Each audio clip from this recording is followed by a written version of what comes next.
Welcome to Sparrow's Realm. The sound of rain against glass had always calmed Aria Vale. Tonight, it only sharpened her nerves. She stood before her vanity, tracing the edge of her lipstick tube with trembling fingers. The reflection staring back at her looked flawless, elegant, composed, distant. Every detail of her gown was deliberate, a pale gold silk that caught the light, soft curls pinned low at her neck, diamonds so small they whispered rather than shouted. It wasn't vanity. It was armor. She'd spent years perfecting it: how to smile when her husband forgot anniversaries, how to stay silent when rumors slithered through Nova City's upper circles. "President Vale, the car's waiting," Evan said from outside her room. His voice was careful, like he was afraid even sound could break her composure. "Coming," she answered, slipping on her heels. Her phone buzzed. A notification from the Vale Corporation group chat: annual gala, guest arrival in 30 minutes. No message from Damon. Not even a "see you there." Her chest tightened, but she smoothed it away with a breath. Perfect wives don't ask, she reminded herself quietly. Perfect wives smile. The ride to the Nova Grand Hotel felt like gliding through a dream she couldn't wake from. Outside, city lights flickered across the tinted glass, bending and stretching over her face like ghosts. Inside, silence hummed between her and Evan. "You sure you want to do this?" he asked finally, glancing at her through the rearview mirror. Her lips curved faintly. "You sound worried." "I just think if you already know what's coming, I need to see it for myself," she said. "One last time." He didn't press further. When they pulled up to the hotel, the red carpet glimmered under the flash of cameras. Aria stepped out, her heels clicking against marble as reporters murmured. The wife who never appeared at public functions. The mysterious Mrs. Vale. Mrs. Vale. Over here. "Is it true the president has big news tonight?" She offered a small smile, just enough for the headlines. "You'll know soon enough." Inside, the ballroom was a cathedral of glass and light. Chandeliers spilled gold across polished floors, and laughter rippled through the air. The city's most powerful names had gathered under one roof, unaware that the night was about to burn. When Aria entered, conversations faltered. People turned, some whispering, some pretending not to look. She caught fragments. "Didn't expect her to show. She looks beautiful, though. Maybe she's trying to win him back." She ignored them all and crossed the room toward her in-laws. Gregory and Marcia Vale sat near the head table, their smiles polished but uneasy. "Aria," Marcia greeted, voice light but cold beneath the surface. "How lovely. Damon didn't mention you'd be attending." "Surprise," Aria said smoothly, pouring herself tea. Her hand was steady, her pulse wasn't. Gregory cleared his throat. "I assume Damon's on his way." "He's been preparing something." "An announcement, yes," she said, her eyes calm though her heart thudded like a drum. "He wanted me to be here for it." That made them flinch. A tiny, delicious moment. The lights dimmed, the host's voice echoing through the ballroom. "Ladies and gentlemen, please welcome the president of Vale Corporation, Mr. Damon Vale." Applause filled the hall. He walked in like he owned the world, tall, charming, perfectly dressed in black. But it wasn't Damon's presence that made the room gasp. It was the woman on his arm. Lila Rowan. Her dress shimmered white under the chandeliers. It hugged her gently, the fabric curving over a visible swell beneath her waist. Aria's fingers froze midair, the teacup trembling in her hand. A thin crack snaked through the porcelain before she even realized she'd squeezed it too tight. The crowd erupted into whispers. "Is that? She's pregnant." God, poor Aria. Her throat tightened. She swallowed it down like poison. Damon led Lila to the front of the stage, his hand resting proudly on her stomach. His voice boomed with ease. "Thank you all for being here tonight. I'm honored to share the best news of my life. My partner, Lila, and I are expecting our first child." Every word struck like a slap. Her husband hadn't even mentioned the divorce papers she'd found hidden in his drawer 2 weeks ago. Now this? Public humiliation disguised as an announcement. The applause was loud enough to hurt. When Damon turned to her, his smile was pure performance. "Aria, I wanted you here tonight because you've always been part of this family. You'll always have my respect." "Respect," she repeated softly, her lips curling. "Is that what this is?" He didn't answer. Gregory and Marcia stood, feigning pride. What a wonderful surprise! Marcia exclaimed, clasping Lila's hands. Our family finally has an heir. Lila blushed prettily, lowering her gaze. Mrs. Vale, I'm so grateful. I'll never try to take Aria's place. I just want to raise the baby well. Aria laughed once, a sound that made the nearest guests flinch. You already took my place, Lila. Might as well stop pretending. Gasps fluttered through the hall. Damon's expression hardened. Aria, not here. Why not? She asked, stepping closer, her voice barely above a whisper. You wanted an audience. I'm giving you one. Lila's eyes glistened. Sister Aria, please, don't make a scene. The baby Aria's tone sliced through the air. You should have thought about that before sleeping with my husband. Silence fell. Damon grabbed her wrist. Enough. She met his eyes, calm and unblinking. Take your hand off me, Damon. You might regret it. He hesitated, thrown off by her composure. Gregory barked, Aria, you're embarrassing the family. The family? Her voice trembled not with fear, but fury barely caged. You mean the people who've been plotting this for months? Marcia's mask cracked. You have no idea what you're talking about. Oh, I do, Aria said softly. I just didn't think you'd do it this soon. She turned toward the cameras still flashing around them. Her smile was razor sharp. Congratulations, everyone. You've witnessed history tonight, the birth of a new Vale heir, and the death of this marriage. Before anyone could stop her, she lifted her champagne glass. To Damon and Lila. May deceit and greed always keep you warm. Then she poured the drink over Damon's suit and walked out, head high, her heels clicking like gunfire. Outside, the night air hit her face like a slap. The cameras didn't follow, no one dared. Aria took a deep breath, her hands shaking only once before she steadied them. She wasn't broken. She was awake. The rain outside had turned heavy by the time Aria reached the car. Evan was waiting beside the curb, holding an umbrella. Mrs. Vale. She brushed past him and slid into the back seat, the door slamming hard enough to make him flinch. For a long time, neither of them spoke. The windshield blurred with streaks of water, the city lights smearing into colorless ribbons. Where to? He asked finally. She didn't look up. Home. Her voice was steady, but her hands betrayed her trembling slightly in her lap. The car glided through Nova City's wet streets, past billboards with Damon's face, past the Vale logo shining over skyscrapers. The empire her husband had inherited and now thought he could share with someone else. The gala's laughter still echoed in her ears. The sound of Lila's soft voice, pretending innocence. The approving nod of her in-laws, already erasing her existence. Every detail replayed, slow and cruel. Evan's voice cut gently through the silence. Do you want me to call Mr. Vale? Her jaw tightened. Don't. He nodded, eyes back on the road.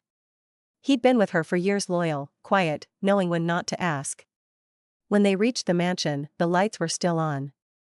Servants lingered in the hallway, whispering until they saw her.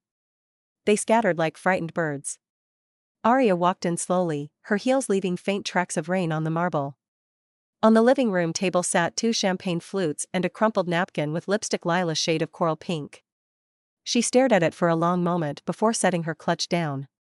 He didn't even wait, she murmured. A sound somewhere between a laugh and a sob escaped her. Her assistant hovered in the doorway. Should I? Go home, Evan, she said quietly.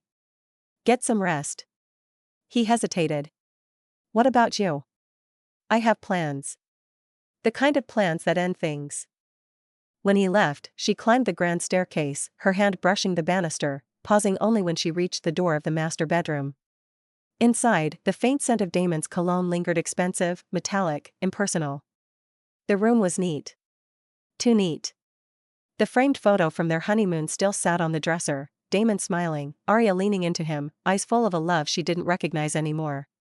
She turned the frame face down. Her phone buzzed. One new message. From Damon. Don't make this worse than it is. Come home tomorrow and we'll talk like adults. Aria stared at the text until her chest hurt. Then she laughed, a small, broken sound that turned sharp as glass. talk like adults, she whispered. After that circus? She typed back, you made your announcement. I'll make mine. She didn't send it. Instead, she deleted it and walked to her study. The shelves were lined with books management, finance, corporate strategy. Most had her notes tucked inside. She'd studied every move Damon ever made in business, quietly preparing for the day she might need to survive without him. That day had come.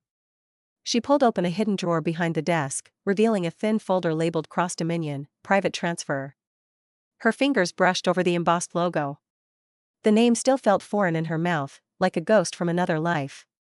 Marcus Cross. Her father. Adrian Cross. Her uncle.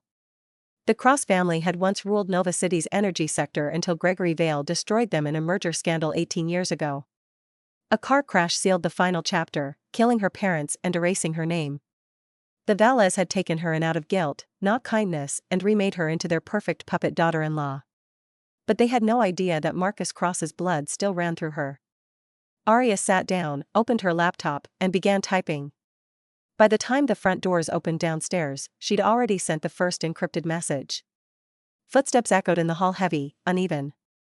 Damon's voice followed, sharp with irritation. Aria. She didn't answer. He appeared in the doorway, damp from rain, the front of his shirt creased where she'd thrown champagne hours ago. His expression softened when he saw her. You left early. Everyone was asking where you went. She didn't look up from her screen. Busy evening. He walked closer, tone shifting into something between guilt and annoyance. I didn't mean to hurt you.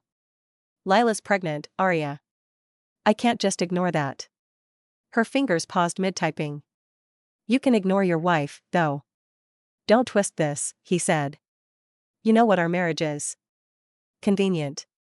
You get your title, I get stability. We stopped pretending a long time ago. Her breath hitched. Pretending? He sighed, running a hand through his hair. You never gave me what I wanted, Aria. Warmth. A family. You're cold.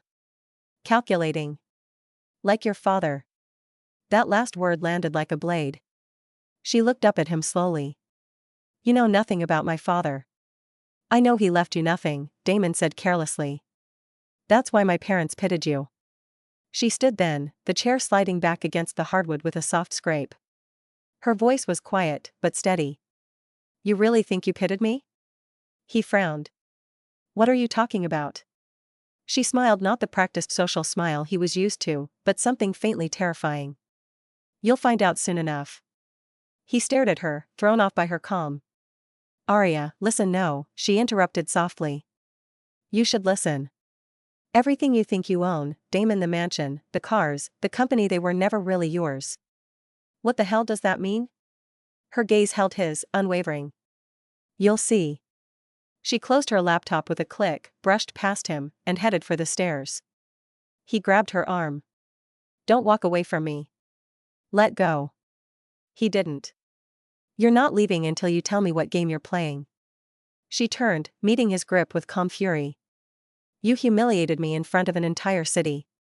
You made me watch while you claimed your mistress's child as your heir. And now you want to talk about games? Her voice didn't rise, but something in it made him release her. Be careful, Aria, he warned. You're still my wife. She looked over her shoulder. Not for much longer. Then she walked away, leaving him standing there confused, angry, and for the first time afraid.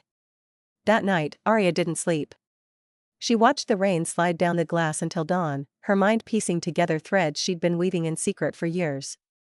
Tomorrow, the world would start to see who she really was. The humiliated wife was gone. Only the strategist remained.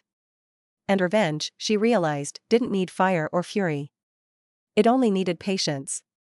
The morning after the gala, sunlight spilled through the tall windows of Vale Manor, pale, cold, indifferent.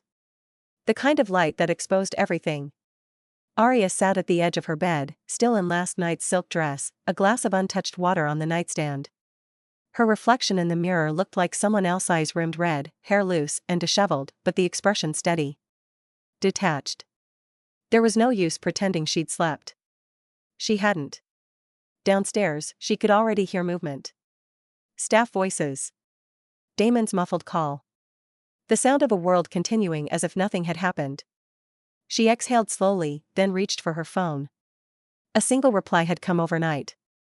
Unknown number, we've received your message. Are you certain you're ready to reopen the cross accounts? Her heart thudded. It wasn't fear, it was something colder, sharper. Aria, yes. Begin phase 1. She hit send and set the phone down. The sound of the message leaving that small whoosh felt like a trigger being pulled. 3 years ago. Aria remembered the first time she'd found the file, an old ledger buried in the archives of Vale Industries. She'd been new then, still trying to prove herself to the board. Damon had tossed her some meaningless position liaison for corporate social relations to keep her busy and out of the real meetings. But Aria had never been good at staying in her lane. She'd spent nights combing through digital records, tracing every transfer, every shadow account. That was when she found Cross Dominion, the old shell company her father had once owned. Except it hadn't been destroyed completely. It had been absorbed, renamed, buried under 5 subsidiaries. By Gregory Vale. That was the night something inside her woke up. Now, back in the present, she stood at the floor-to-ceiling windows, watching the fog roll across the gardens. The Valles thought they'd built her into the perfect, grateful daughter-in-law. But they'd never noticed how quietly she'd built something of her own, a network of discreet allies, old loyalists of her father who'd scattered after his death.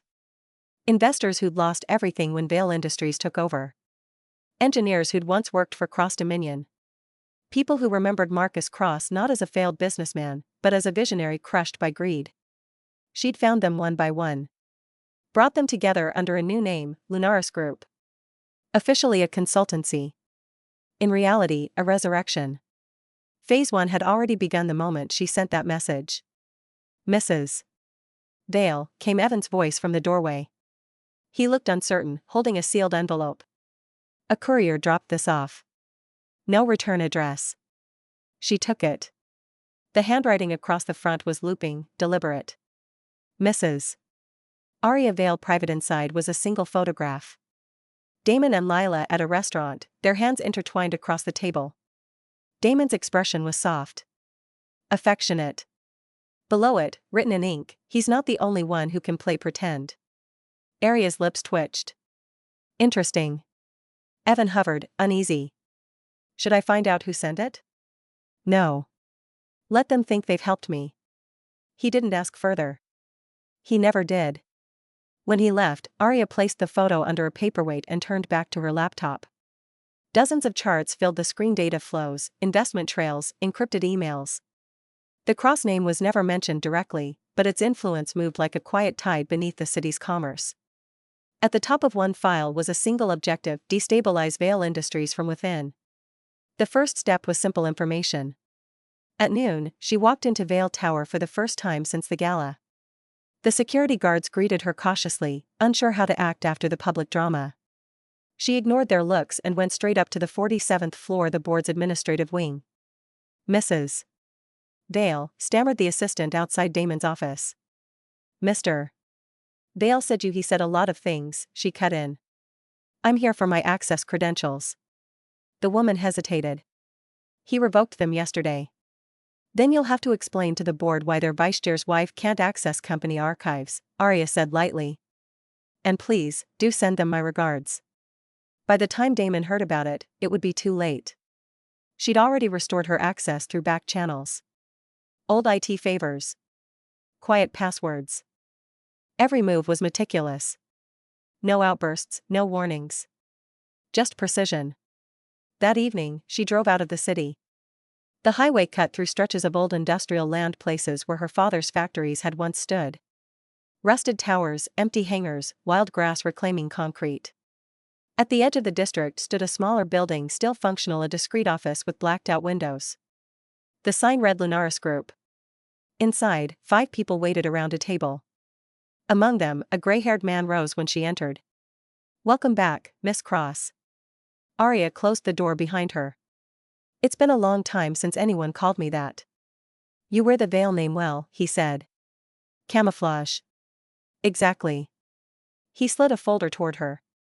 Phase 1 is complete. We've secured the remaining patents from the old Dominion projects under new licenses. Vale Industries will have no idea they're losing control until the audits hit. Aria flipped through the pages. Her father's old design's sustainable fusion prototypes now marked under Lunaris property.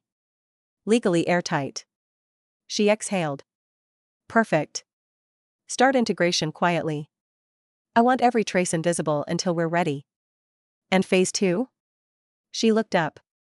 Phase 2 begins when Damon realizes I'm not the one being replaced. A silence fell.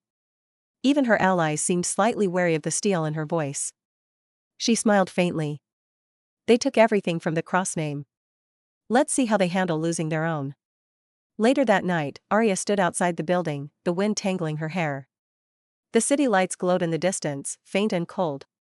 For the first time in years, she felt something close to freedom. Not happiness. Not peace. But clarity. Every humiliation, every whispered insult, every boardroom smirk, it had all led her here. She thought of Damon again. Of how easily he'd told her she was cold. Unfeeling. Maybe he was right. Maybe love had no place left in her. But revenge did. And revenge was the only warmth she needed. 2 weeks after the gala, Nova City had already moved on, at least on the surface. Tabloids still whispered about Damon Vale's grand announcement, the heir that wasn't his wife's. But scandals in this city were like storms, they made noise, left debris, and vanished when something shinier came along. Aria knew better. Silence wasn't forgetfulness. It was breathing space. She used it well. At first, Damon didn't notice. He returned to business as usual: the board meetings, the charity galas, the performative smiles. He thought Aria had gone quiet out of pride, licking her wounds. He didn't see her at the office, didn't hear her voice in public. It soothed his guilt. He even convinced himself she was coming to terms with it, maybe preparing for a divorce that would be discreet and civilized. He had no idea she was working 2 floors below him. Under a different name. It started with the audits. An internal review of subsidiary companies that Damon had dismissed as routine. Then came the news that 3 minor divisions of Vale Industries, once dealing in clean energy patents, had mysteriously failed to renew their licenses. Competitors swooped in immediately. Only, they weren't competitors. They were Aria's shell companies. Every contract that slipped from his fingers, every investor who quietly pulled out, every anonymous tip that reached the board about mismanagement, all of it was Aria. Invisible. Precise. And when the press caught wind of the company's sudden instability, Aria was conveniently seen donating to environmental causes through Lunaris Group, her face serene in photographs, the embodiment of civic grace. Damon's wife so noble, so composed. Exactly the woman he'd underestimated. The real blow came at the board meeting. Projected losses are up 18% this quarter, the CFO said, sweat glistening on his temples. Licenses on the fusion prototypes have been transferred under an independent consultancy. Legal still tracing how it happened. Damon slammed his pen on the table. You're telling me someone stole my father's patents from under my nose? Not someone, sir. A group. The CFO hesitated. Lunaris Group. The name made him freeze. He'd heard it before in passing. A small firm. Harmless. Run by some quiet businesswoman he couldn't remember meeting. Get me the details, he said coldly. I want names.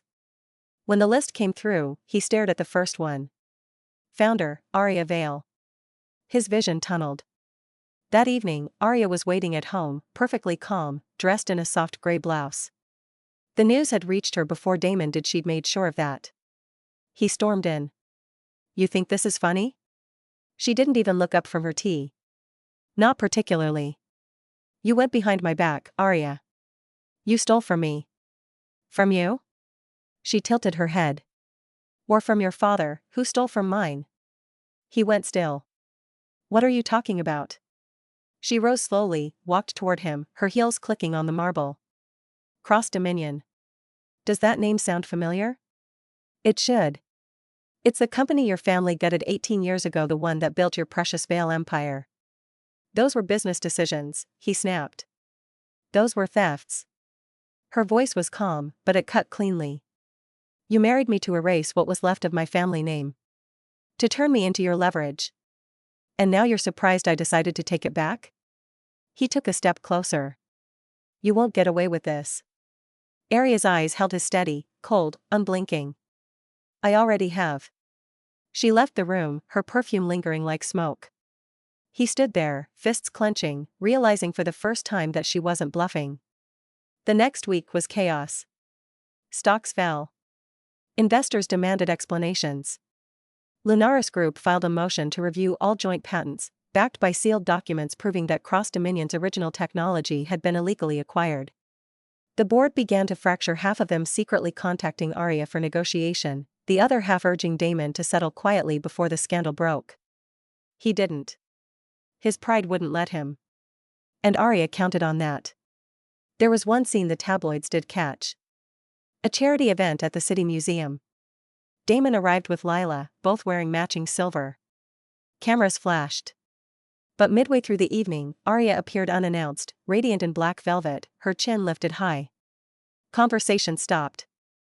Even the music faltered for a moment. Damon froze. Lila's hand tightened around his arm. Aria smiled, soft and flawless. Congratulations on the child, Damon. Truly. Her tone was gentle, but everyone heard the blade underneath. Reporters caught it the moment the air turned electric, the camera flash illuminating Damon's clenched jaw. The next day's headlines were merciless: the Ice Queen returns, Aria Vale outshines scandal. Public sympathy shifted. Lila became the homewrecker, Damon the unfaithful husband, and Aria the composed, betrayed wife reclaiming her dignity. Behind that grace, she was tightening the snare. Late one night, she met Evan at the Lunaris office. He placed a sealed drive on the table. Everything you asked for. Financial trails, offshore accounts, and the charity shell companies tied to Vale Industries. Aria opened the folder. Every fraudulent deal Damon had approved, every bribe Gregory Vale had buried neatly traced and timestamped. This, she said softly, is phase 2. Evan hesitated. Once this goes public, there's no going back. I know. And Damon will do what men like him always do when cornered. She shut the folder. He'll lash out. And that's when he'll fall. That fall began sooner than she expected. 2 nights later, she received a call, a voice she hadn't heard in months. Aria Vale, the man said. This is Adrian Cross. You've started quite the storm. Her uncle. The one who'd vanished after the scandal. Welcome back, she said quietly. I was beginning to think you'd never resurface. He chuckled. You've done what I couldn't, you made them bleed. I'm not done yet. I can help, he said. But understand this, Aria, once we take them down, there's no Vale name left to hide behind. You'll be Marcus Cross's daughter again. And everyone will know it. She thought about that for a long moment, the city lights flickering against the glass. Then she said, good. It's time they remembered. A storm broke over Nova City that night, thunder, wind, rain pounding against the glass walls of Lunaris. Aria stood watching the skyline, her reflection framed in lightning. Somewhere out there, Damon was unraveling. And for the first time in years, she felt no guilt. Only justice. Cold. Precise. Inevitable. The storm hadn't stopped for 3 days. It raged over Nova City like a living thing, thunder rolling across the skyline, lightning clawing at the towers. News channels ran continuous coverage of the Vale scandal. The empire that had once stood untouchable was crumbling live on every screen. Massive corporate fraud uncovered within Vale Industries. New evidence links Chairman Damon Vale to illegal fund transfers. Anonymous whistleblower exposes internal corruption. Anonymous, of course, meant Aria. She sat in her study, watching the broadcast. The rain drummed against the glass, the world outside washed in gray. Her tea had gone cold an hour ago, untouched beside her. On the screen, Damon's photo appeared, shoulders squared, eyes defiant, but the cracks showed. The board had suspended him pending investigation. His accounts were frozen. The mansion, this house, technically belonged to Vale Holdings, which meant it would soon be seized as company property. She'd stripped him of everything except his last weapon, his pride. And she knew that was the one that would destroy him. He came home near midnight. The sound of the front door slamming echoed through the empty halls. When he appeared in the doorway, Aria didn't move. She only looked up from the screen. You, he said hoarsely. Rain plastered his hair to his forehead, his tie hanging loose. You did this. Yes. Her voice was quiet. I did. He stepped closer. You leaked internal documents. You sabotaged contracts. I reclaimed what was mine. His jaw clenched. You ruined me. She tilted her head. You ruined yourself. I just accelerated the timeline. He stared at her, really stared, and for a brief, flickering second, she saw it, the disbelief that the woman he'd dismissed for years had dismantled him piece by piece. How long? He demanded. How long have you been planning this? Since the night I found my father's name buried under your family's lies. Damon's hand slammed down on the desk. You think anyone will believe you? You think the Valles won't crush you once they know you've turned on them? She met his gaze, unflinching. They already know. And they're too busy saving themselves to save you. He flinched just slightly. It was enough. He turned away, running a hand through his hair, pacing. You've destroyed everything, Aria. Do you even understand what you've done? The Valles will retaliate. They'll bury you like they buried your father. Maybe. She stood slowly, her voice steady. But this time, they'll have to dig through the ashes of their own empire to do it. Something in him cracked then. You could have just left. I tried, she said softly. Years ago. You wouldn't let me. He froze. She took a step closer. You wanted control. You wanted obedience. You wanted to own me like another piece of property. But I don't belong to you, Damon. I never did. For a heartbeat, he said nothing. His eyes were glassy, exhausted, the arrogance stripped away, leaving something almost human beneath. Then he laughed. A short, hollow sound. You think you've won? No. Her tone was calm. I just stopped losing. Outside, lightning split the sky. A flash illuminated both of them, two figures facing each other in a stormlit room, surrounded by the ghosts of their choices. He shook his head slowly. You'll regret this. I already regret loving you, she said, and the honesty in her voice hit harder than any insult. He stood there for a moment, then walked out without another word. The door closed behind him. His footsteps faded into the rain. The next morning, the official notice came. Vale Industries declared bankruptcy. The board removed Damon as chairman. Gregory Vale, too old, too proud, released a statement blaming internal betrayal and corporate espionage. The media tore him apart. Lila disappeared from the headlines within days. Her pregnancy turned out to be false, a rumor Damon had planted to legitimize his affair. The truth shattered what little sympathy he had left. By the end of the week, the Vale name was toxic. Investors fled. Assets were liquidated. And through it all, Aria remained silent. When the dust settled, she quietly bought the remnants of Vale Holdings through Lunaris Group. Her father's patents. Her family's factories. Her name. Everything that had been stolen now belonged to her again. On the day the news broke that Lunaris Group had acquired the Vale assets, Aria visited the old Cross estate for the first time in 20 years. The house was half in ruins, ivy choking the walls, windows shattered, weeds reclaiming the driveway. But the structure still stood. Stubborn. Enduring. She stepped inside, her heels crunching over broken glass. The air smelled of dust and rain. In the main hall, sunlight filtered through a cracked ceiling, catching the dust in soft gold. She paused there, eyes tracing the faded family crest on the floor. Dominion et Lux. Power and light. Her father's words echoed in her memory. Never let them tell you what you're worth, Aria. Make them see it. She knelt and brushed the dirt from the crest until the gold shimmered faintly again. Her throat tightened. It wasn't triumph she felt. Not exactly. It was quieter than that. A kind of bone-deep exhaustion. A hollow peace. Later that evening, she met Evan by the car. It's done, he said quietly.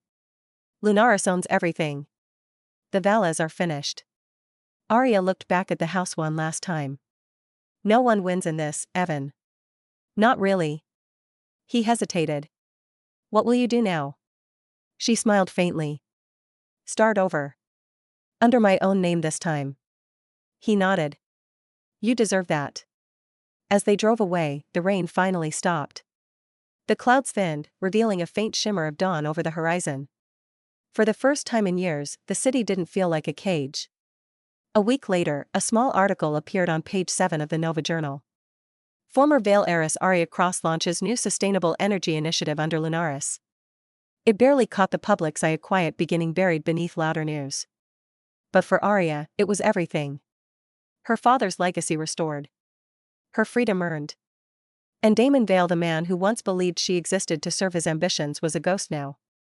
A name spoken with pity, not power. That night, Aria stood on her balcony, wind brushing her hair, the city lights glittering below.